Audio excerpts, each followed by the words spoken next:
Şuşa şəhəri Bülbülün evi. 19-cu əsr memarlıq abidəsi.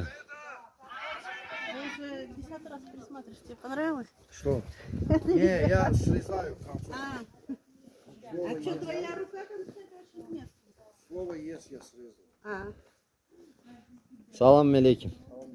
Hoş geldiniz. Нарциссы, посмотри здесь. Da. Bu Bülbülün yeni abidəsi.